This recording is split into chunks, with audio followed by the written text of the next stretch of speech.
All right, twice as clean as the Prius and running on an equivalent of 200 miles per gallon is startup company Aptera, the next great trend in electric cars. Matt and I caught up with the company's chief marketing officer and chief engineer who walked us through all the bells and whistles. The Aptera 2E is an all-electric vehicle.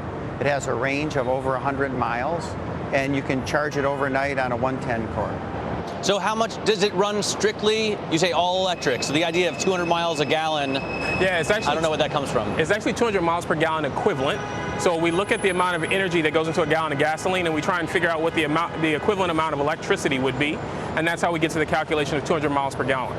So, but it's an all-American vehicle, designed, manufactured, and engineered here in the U.S. with 90% U.S. content. So what's powering it? Because eventually, I'm sure you want to have a vehicle where you can, say, live in Santa Barbara and go into LA for dinner and still make it back after dinner to your house. Absolutely. Well, it's powered from, I mean, it's a wall socket. You plug it into a wall just like your cell phone.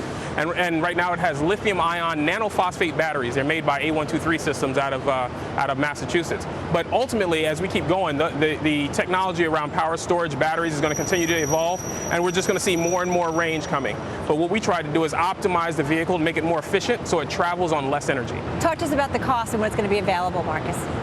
The cost ranges between high 20s and low 40s. We haven't set our actual cost target yet. I think you should set it to 25.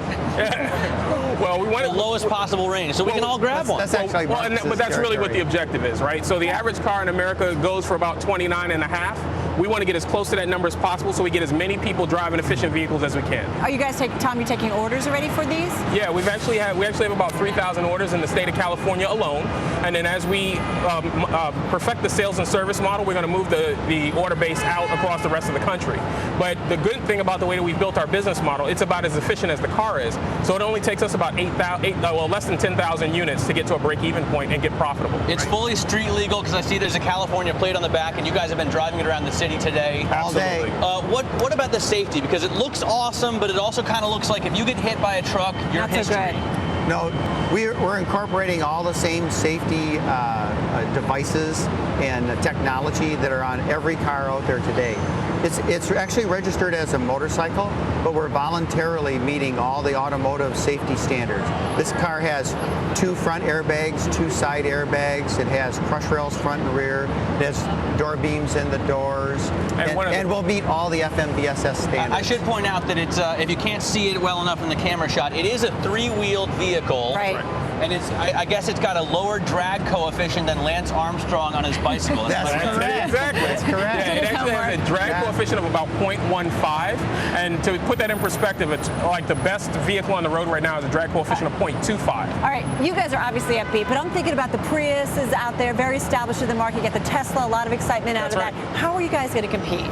Well, Tesla's a little bit different. I look at Tesla, they're kind of like the BMW Porsche of the EV world. We see ourselves like hopefully Honda in the future. Okay, so we're really trying to go for the core and the lower side of the market segment. Right? It's much $100 grand or something. So that every man can afford to have one. And we want every man to afford it. But the other side of it is that we offer an efficiency that keeps the battery pack smaller. We actually consume less energy than the other 2 vehicles that you mentioned. Because of your low drag coefficient. Because of our low drag coefficient. And lightweight. And we have lower CO2 emissions overall. So what's the biggest obstacle getting this out in the market to the masses? The biggest obstacle right now is just like everything else in the economy is financing. Right. So as a startup, it's just bringing capital to bear so that we can really accelerate the business. But so far, it's looking really good. You talk about winning that prize that just basically broadens your brand a little bit.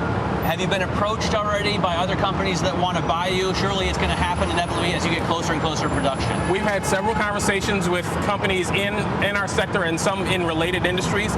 We can't really talk about it too much at this point in time, but we'll see how that unfolds over time. But how stiff is your resolve not to sell, or is that an option? I mean, say Honda comes up and says, look, we want to buy this and make it. We have great experience with motorcycles and with cars. We're the perfect fit. Do you say, if the price is right, we sell it?